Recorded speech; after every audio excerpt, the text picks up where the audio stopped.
kabar pemirsa? Wah, senang sekali saya Novesa lagi masih bisa menyapa Anda kembali dalam program Eta Melawak. Nah, seperti biasanya, hari ini saya sudah berada di salah satu kota yang berada di Provinsi Sumatera Utara, yaitu kota Tanjung Balai. Nah, kota ini sendiri dikenal dengan kota kerang karena merupakan salah satu kota penghasil kerang terbaik yang ada di Sumatera Utara. Dan seperti apa perjalanan kita dalam mengekspor kota Tanjung Balai hari ini? Ikuti keseruan saya hanya di Eta Melawak. Eta!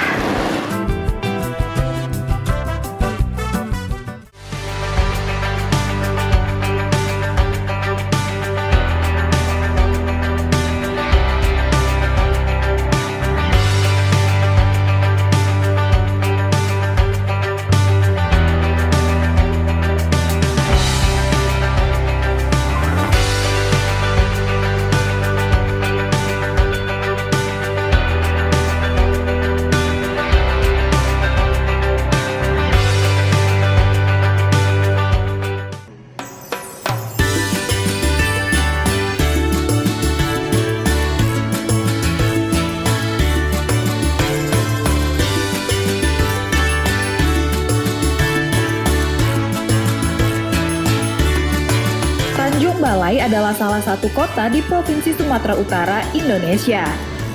Luas wilayahnya 60,52 km persegi dan penduduknya berjumlah kurang lebih 176.000 jiwa.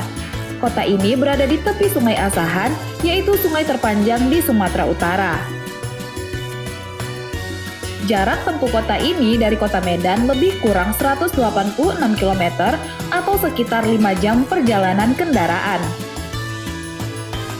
Sebelum kota Tanjung Balai diperluas dari hanya 2 km persegi menjadi 60,52 km persegi, kota ini dulunya di era kolonial pernah menjadi kota terpadat di Asia Tenggara dengan jumlah penduduk lebih kurang 40.000 jiwa. Selain dikenal dengan julukan Kota Kerang, kota Tanjung Balai pernah mendapatkan 5 kali penghargaan Adipura dan gelar sebagai kota paling bersih di Indonesia loh pemirsa.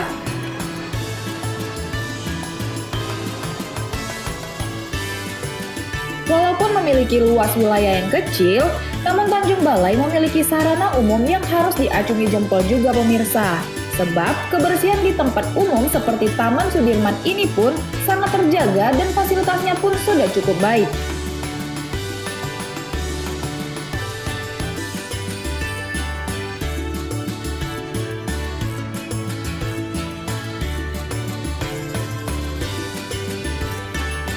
Yuk, kita keliling kota Tanjung Balai pemirsa.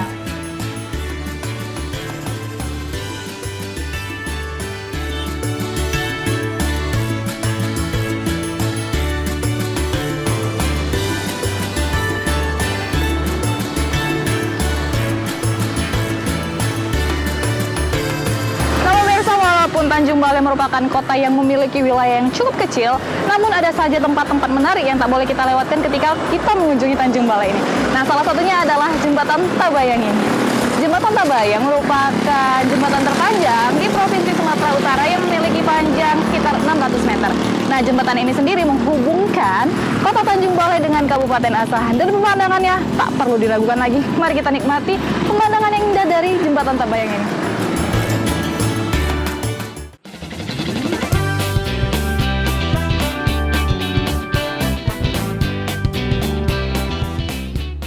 Jembatan yang terletak di atas Sungai Kepayang ini menghubungkan kota Tanjung Balai dengan Kecamatan Sekepayang, Kabupaten Asahan. Pembangunannya didukung oleh Pemkot Tanjung Balai dan Pemkab Asahan dan diresmikan pada tahun 2008. Nah, dari sanalah nama Jembatan Tabayang ini muncul karena merupakan singkatan dari Tanjung Balai dan Sekepayang. Namun ada pula yang menyebutkan jika nama Tabayang diadaptasi dari bahasa setempat yang berarti terbayang.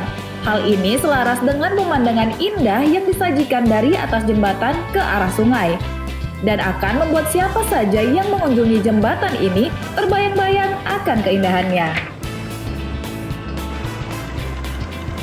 Selain sebagai sarana penyeberangan, jembatan ini juga merupakan lokasi nongkrong favorit bagi muda-mudi Tanjung Balai. Apalagi di kala sore dan malam minggu, biasanya jembatan ini cukup ramai karena dari atas jembatan Tabayang ini kita dapat menikmati panorama indah dari Sungai Asahan dengan kapal-kapal yang berlalu lalang.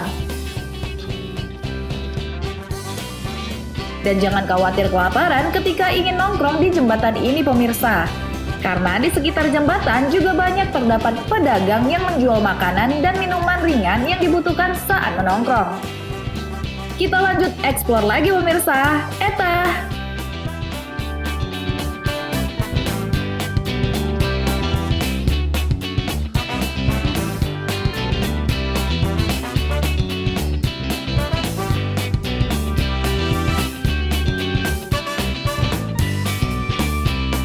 Dan pemirsa, berjalan-jalan di Tanjung Balai tak hanya tempat wisatanya saja, tempat ibadah yang satu ini pun harus kita kunjungi karena merupakan salah satu masjid tertua yang ada di Indonesia, khususnya Sumatera Utara, dan merupakan salah satu peninggalan Kesultanan Negeri Asahan yang masih terjaga hingga saat ini. Dan kita akan lihat seperti apa arsitektur dari dalam masjid yang masih sangat khas dengan suku Melayu. Yuk kita masuk.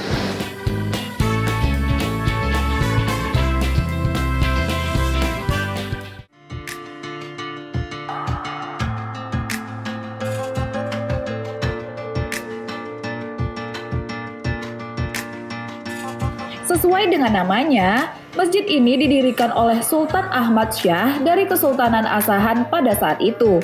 Masjid ini mulai dibangun pada tahun 1883 dan arsitekturnya memiliki ciri khas masjid Melayu, di mana bangunannya berbentuk persegi panjang, kemudian pinggiran atapnya memiliki pahatan pucuk rebung.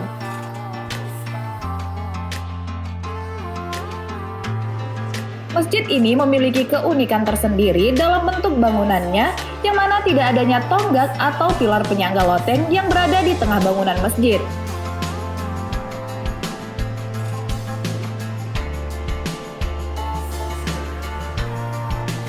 Keunikan lainnya dari arsitektur Masjid Raya Sultan Ahmad Syah ialah pondasi dari masjid ini tidak dibuat dengan menggunakan semen, melainkan hanya menggunakan pasir, tanah liat, dan batu bata. Hal tersebut sampai sekarang masih kokoh dan membuat masjid tersebut masih tetap berdiri.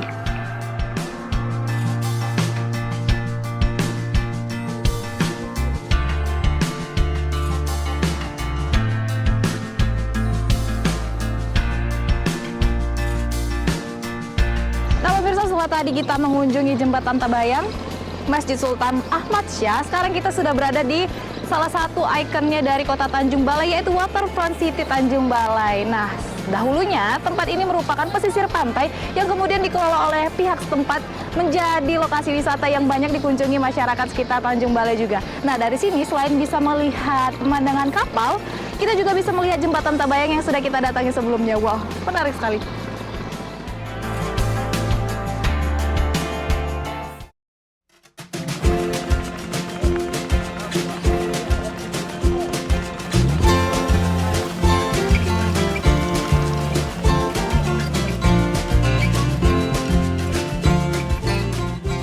Sebelum disulap menjadi kawasan wisata waterfront atau tepi laut, kawasan ini dahulunya merupakan lokasi tepian pasir yang tak terawat, minim penerangan, dan identik dengan kawasan pedagang kaki lima yang sepanjang hamparan lapangannya banyak berserakan sampah. Penataannya tak jelas dan tak terurus. Namun sejak berganti nama menjadi Tanjung Balai Waterfront City dan diresmikan oleh pemerintah kota setempat pada akhir Desember tahun lalu, daerah tepian sungai yang berada dekat Jembatan Tabayang ini berubah total menjadi spot wisata murah bagi masyarakat Tanjung Balai maupun Asahan untuk menikmati langit sore di ujung senja, sekaligus menjadi pengobat penat rutinitas kesibukan harian.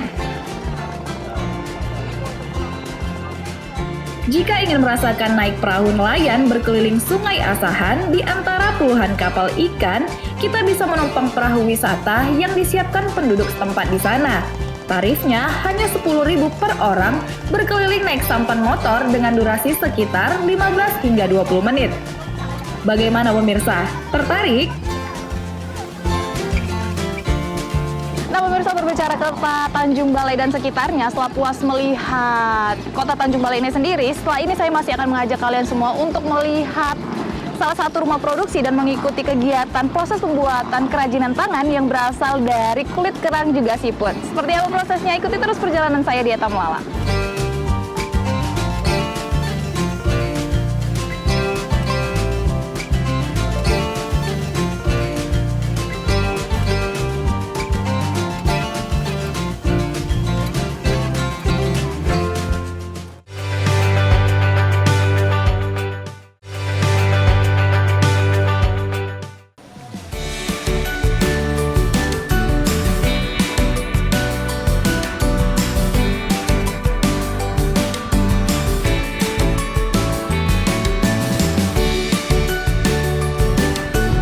Dan pemirsa, berbicara tentang kota Tanjung Balai atau yang lebih dikenal dengan kota kerang, di tempat ini banyak sekali rumah-rumah yang memproduksi kerajinan tangan berdasarkan bahan baku dari kerang dan juga seafood. Nah, cangkang kerang ataupun seafood yang seperti ini akan dicuci selama 2 jam untuk kemudian diproduksi menjadi hasil kerajinan tangan yang sangat menarik. Dan kita akan lihat seperti apa prosesnya, jadi terus ikutin saya di Eta Melala.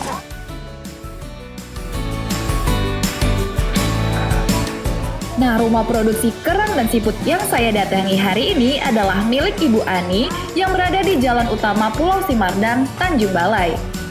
Usaha ini sudah dirintis beliau sejak 12 tahunan yang lalu dan sudah banyak menghasilkan kreativitas yang beliau ciptakan sendiri.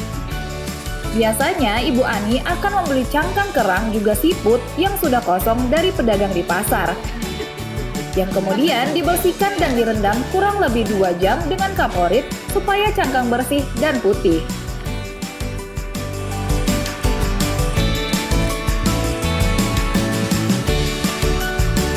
Nah, pemirsa, tidak hanya satu, tapi banyak sekali hasil kerajinan tangan yang dibuat dari bahan dasar kerang dan juga seafood. Seperti yang akan saya buat kali ini, yaitu baki kue. Dan seperti apa prosesnya, tetap ikuti Eta Melala.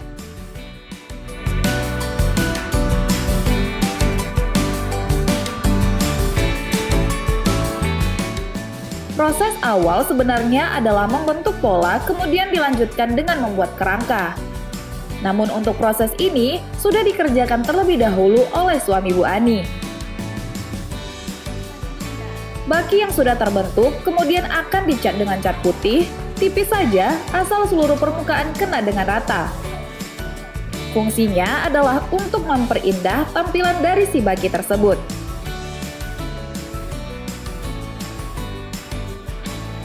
Nah, jika seluruh permukaan sudah dicat, selanjutnya adalah mendiamkan baki tersebut hingga cat benar-benar kering.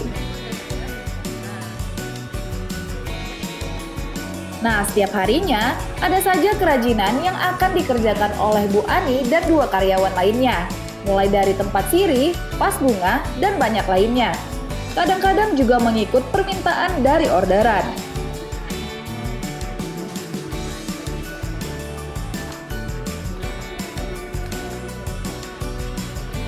Balik lagi nih pemirsa, baki yang sudah kering tadi kemudian akan ditempel dengan kerang-kerang kecil.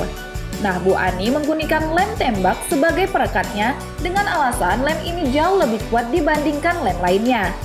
Pada proses ini, kita dituntut untuk fokus agar hasil yang diinginkan pun tercipta.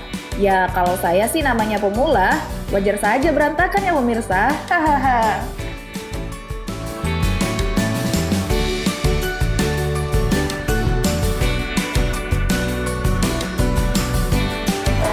Nah, pemirsa, seperti inilah baki kue yang sudah jadi. Walaupun terlihat sederhana, namun pengerjaannya membutuhkan ketelitian dan ketekunan yang luar biasa. Sangat rapi.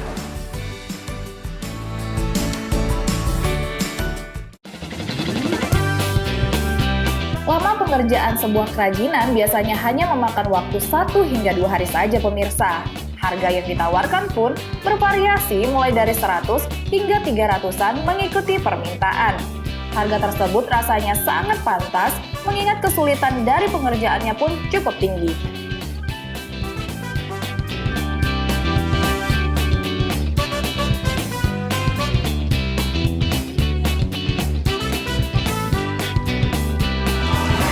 Nah, pemirsa, Nah, jika Anda tertarik untuk membeli kerajinan tangan ini, Anda bisa menemukannya di pasar tradisional di Kota Tanjung Balai atau mendatangi rumah produksi ini langsung. Nah, setelah membuat kerajinan tangan berbau seafood, selanjutnya saya akan mengajak kalian untuk menikmati kuliner yang berbau seafood pula. Jadi jangan kemana-mana, tetap di Eta Melala.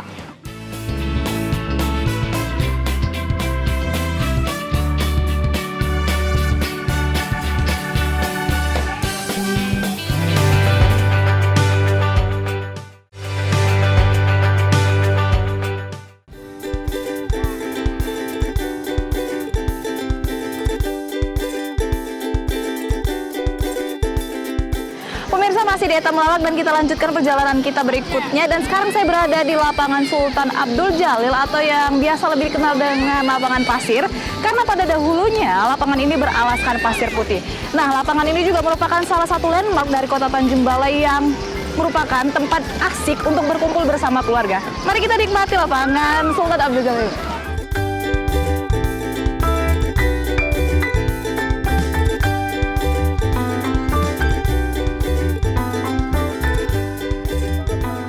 Lapangan Sultan Abdul Jalil Rahmat Syah atau yang lebih dikenal masyarakat Tanjung Balai dengan nama Lapangan Pasir adalah sebuah alun-alun di Kota Tanjung Balai dan menjadi pusat keramaian masyarakat Tanjung Balai. Lapangan ini dulunya adalah sebuah tanah rendah berawa-rawa yang terbentang di depan Istana Asahan pada masa Wali Kota Patuan Naga Nasution dan disebut dengan Lapangan Pasir. Kehadiran lapangan ini pun banyak dimanfaatkan masyarakat sebagai daerah rekreasi baru. Masyarakat sering mengadakan semacam bazar dan pasar malam. Nah, melihat besarnya animo masyarakat, maka pemerintah Tanjung Balai pun bernegosiasi dengan pihak Kesultanan Asahan untuk menggunakan lapangan pasir sebagai lapangan Kota Tanjung Balai dan lapangan ini diberi nama Lapangan Sultan Abdul Jalil.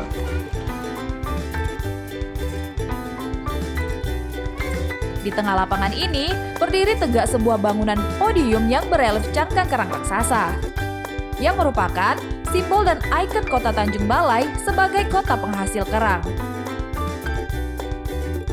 Lapangan ini sering digunakan oleh pemerintah kota sebagai tempat penyelenggaraan berbagai kegiatan, seperti upacara Bendera Kemerdekaan Indonesia, Festival Kota Kerang, Pasar Malam, Festival MTQ, dan kegiatan-kegiatan lain yang bersifat kemasyarakatan. Selain itu, lapangan ini juga sering dikunjungi warga untuk berlibur atau sekedar kumpul dan menikmati malam, terutama di malam Kamis dan malam Minggu. Wah, pemirsa, ternyata banyak sekali kegiatan yang bisa kita lakukan di tempat ini. Karena tempat ini juga merupakan salah satu tempat yang paling hits untuk menghabiskan waktu di Kota Tanjung Balai. Nah, berbicara tentang Tanjung Balai, setelah tadi kita membuat kerajinan tangan dari kerang dan juga seafood, selanjutnya saya akan mengajak pemirsa di rumah untuk mencicipi salah satu wisata kuliner yang cukup khas dari Kota Tanjung Balai ini. Jadi tetap di Eta Melawak.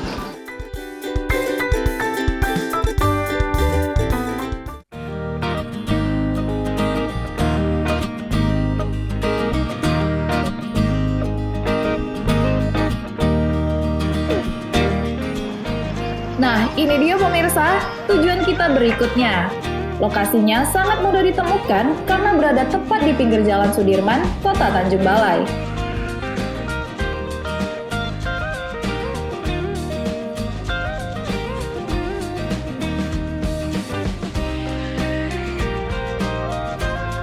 Konsep yang ditawarkan rumah makan ini pun cukup baik pemirsa.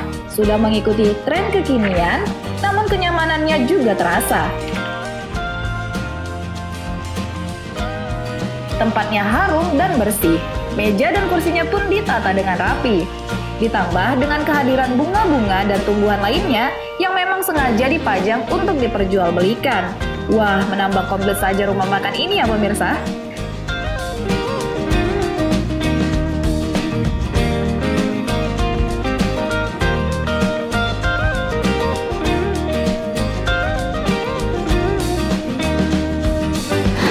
Sesuai yang saya menjanjikan tadi kalau kita akan mencicipi salah satu kuliner khas dari Tanjung Balai, yaitu seafood yang merupakan hasil dari bumi Tanjung Balai ini sendiri.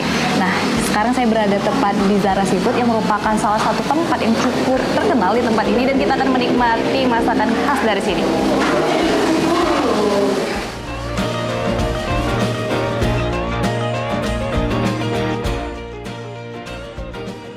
Kita order dulu ya pemirsa. Selanjutnya, kita akan intip proses pembuatannya.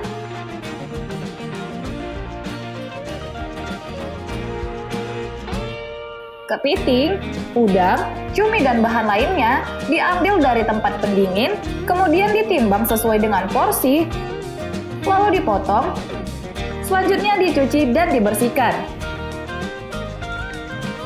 Untuk menu kepiting, bumbu yang sudah disiapkan ditumis dan dicampur bersama dengan kepiting dan bahan yang lainnya. Tambahkan penyedap rasa, saus dan sedikit air lalu diamkan sebentar hingga masakan matang.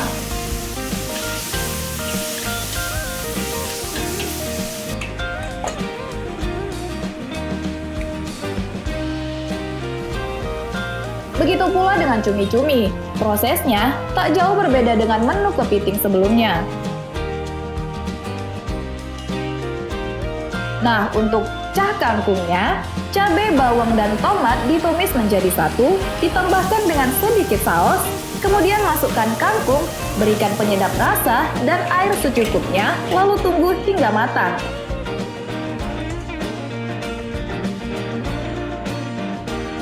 Dan semua menu masakan siap untuk disajikan. Saatnya plating pemirsa.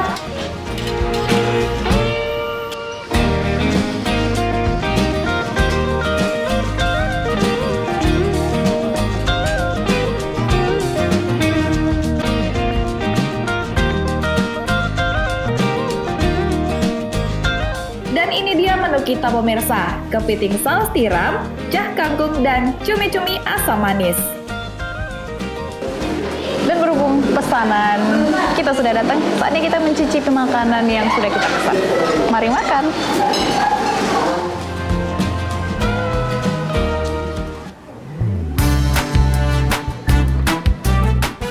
Saatnya makan pemirsa. Wah, ini sih rasanya mantap kali pemirsa. Pecah di mulut. Aroma bumbu dan rasanya berpadu menjadi kesatuan yang luar biasa nikmat. Saya sampai belepotan makannya.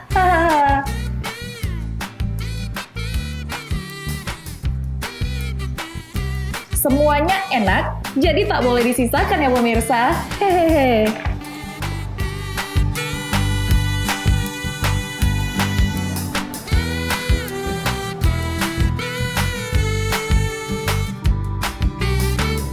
Wah pemirsa, rasanya tak perlu kita ragukan lagi karena memang terbukti sangat lezat dan sangat kenyang di perut. Terima kasih sudah mengikuti perjalanan saya hari ini dalam ekspor kota Tanjung Balai. Tetap jaga kebersihan, jaga kesehatan, dan sampai jumpa di episode berikutnya. Dadah!